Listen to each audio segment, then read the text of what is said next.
Seja bem-vindo a mais um vídeo aqui no canal Ao Encontro da Química, mais um trazendo a resolução de questões da Olimpíada Brasileira de Química Júnior. Se inscreveu aí nessa prova? O canal Ao Encontro da Química te dá uma grande ajuda trazendo aqui a resolução comentada dessas questões. Esse vídeo que você assiste agora é o terceiro vídeo de 3 que trazem aí a resolução da prova da primeira fase do ano de 2021. Mas antes da gente partir aí para a resolução das questões, já é inscrito aqui no canal? Não?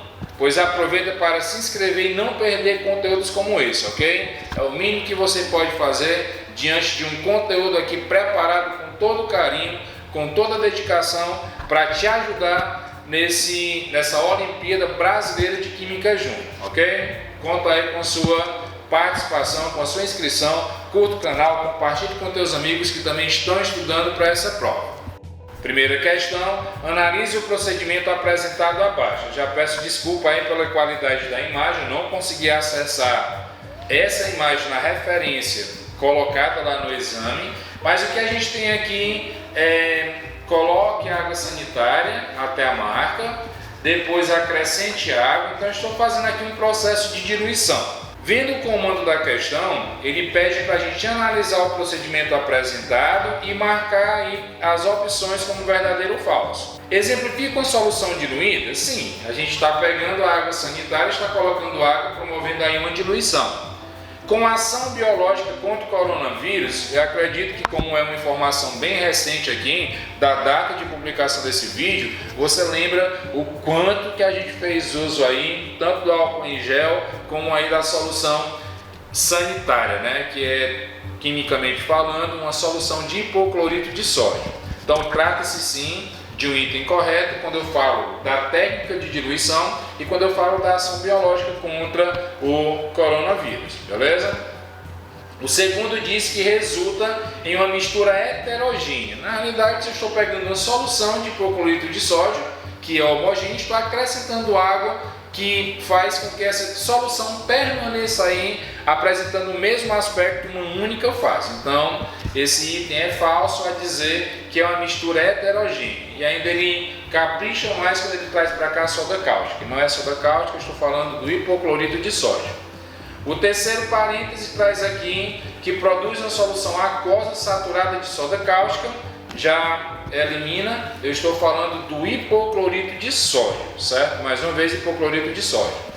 E a última, trazendo aqui a informação que ela fornece uma mistura saturada de HCl utilizada contra o coronavírus e não é, certo? Claro que uma questão como essa não é tão fácil se você não conhecer a composição aí da água sanitária, que nada mais é do que o sal hipoclorito de sódio, né? Formado aí pela reação de neutralização entre a soda cáustica, que é uma base forte, e entre o ácido hipocloroso, que é um ácido fraco, ok? Então, analisando a sequência, verdadeiro primeiro e os outros 3 como sendo afirmações falsas, beleza?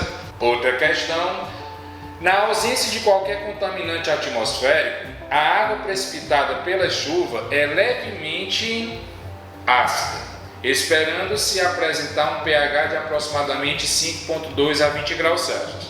Essa acidez natural resulta essencialmente da ionização do dióxido de carbono atmosférico dissolvido em água. Porém, localmente, conforme ocorre em algumas regiões de florestas tropicais, a acidez da precipitação pode ser influenciada por outros fatores, também como pela presença de compostos orgânicos voláteis. Com base no texto, selecione o composto que também é associado à acidificação da chuva em regiões de florestas tropicais. Aí eu trago para você, para matar logo aqui a questão, destaquei aqui compostos orgânicos voláteis. Se você observar dentro desses itens, o único composto que é orgânico aqui é o ácido fórmico, também chamado de ácido metanóico, que apresenta essa estrutura HCOOH. E aí, como a gente está falando de uma prova que traz aí conceitos lá do fundamental, alguns de vocês não podem ter visto ainda informações sobre ácidos orgânicos, né? Qual é a diferença entre um ácido orgânico e um ácido inorgânico. e é exatamente esse grupinho aqui, COOH, que é o grupo carboxila, beleza? Então, letra A é o único ácido orgânico, enquanto as outras 3 substâncias tratam-se aí de ácidos inorgânicos. Então, gabarito, sem mais aí para falar, letra A. Outra questão, um desinfetante recomendado pela OMS, que é a Organização Mundial da Saúde, para eliminar o coronavírus de superfícies, também é um excelente antisséptico. A concentração dessa solução é fator importante para a sua atividade, para o efeito microbicida. A água presente na sua formulação facilita a entrada do componente ativo no interior do micro-organismo e retarda sua volatilização, permitindo maior tempo de contato. Qual é esse desinfetante? Seria o etanol 70%? Seria água oxigenada 20 volumes, sabonete com glicerol ou ácido muriático? Dentre as substâncias, dentre os itens aqui citados, se a gente tivesse hipoclorito de sódio, até que poderia realmente ficar na dúvida.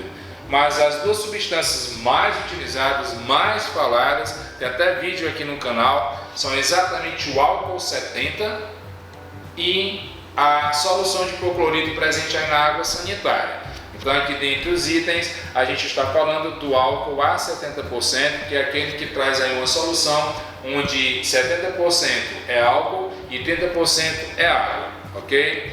Letra A, gabarito dessa questão. Mais uma aqui pra gente, uma cena comum nas competições dos Jogos Olímpicos realizados em Tóquio em 2021 era a utilização de um pó branco pelos ginastas. Esse sal de magnésio atua como um anti-umectante, ou seja, evita a absorção da umidade. Com isso, atua como uma barreira seca entre a mão suada e a superfície dos aparelhos que os ginastas interagem. Então deu para entender, usa-se um sal de magnésio exatamente para melhorar a aderência com os equipamentos que esses ginastas eles utilizam. Eles provocam mais atrito, diminuindo os riscos de escorregamentos e de quedas. Aí ele pergunta qual é esse sal, ok? Eu estou falando de um sal de magnésio e eu tenho aqui 4 alternativas que trazem o magnésio na composição.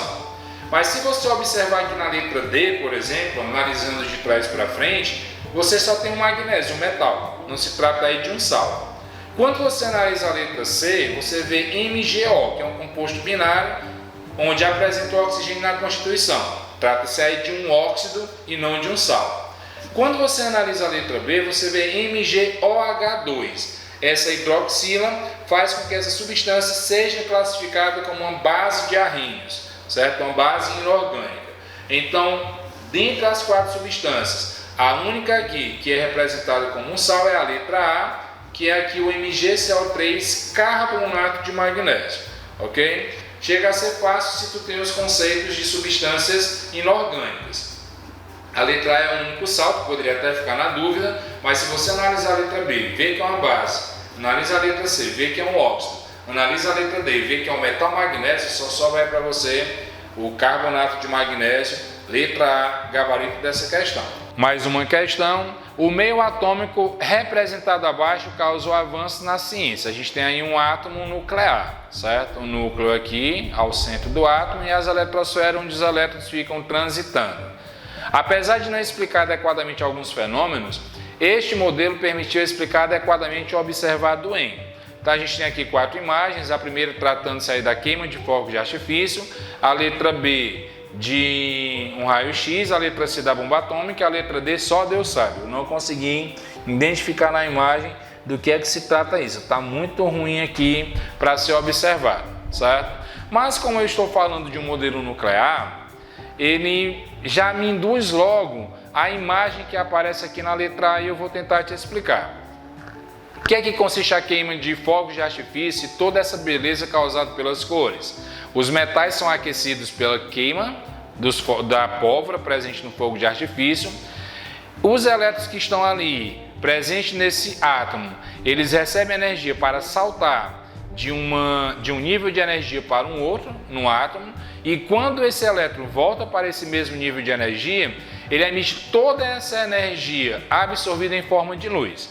Se você tem dúvidas sobre isso, o canal Ao Encontro da Química explica nesse vídeo que está aparecendo aqui para você a química dos fogos de artifício. Te convido a assistir para entender melhor do que é que se trata aí esse fenômeno representado aqui por esse modelo atômico. O gabarito dessa questão, letra A. E mais uma questão, a última desse vídeo, a gente tem aqui que o enxofre é utilizado em muitos processos industriais, como na vulcanização da borracha, na produção de pólvora, inseticida, cosmético, fertilizante, baterias de automóveis. Na natureza, ele se faz presente como duas espécies químicas, o enxofre monoclínico, S8, que possui aspecto de finos cristais na forma de agulhas, encontrado principalmente nas regiões vulcânicas, e o enxofre rômbico também S8, mas é a espécie mais comum. Seus cristais são maiores e de um amarelo mais transparente. Então você tem aqui uma imagem, não é a da prova estava muito ruim e eu também não consegui encontrar na fonte lá que estava colocado abaixo da imagem. Pergunta simplesmente se essas espécies exemplificam um caso de. A gente está falando de quê aqui? De um único elemento, o enxofre, que apresenta a capacidade de formar substâncias com propriedades diferentes.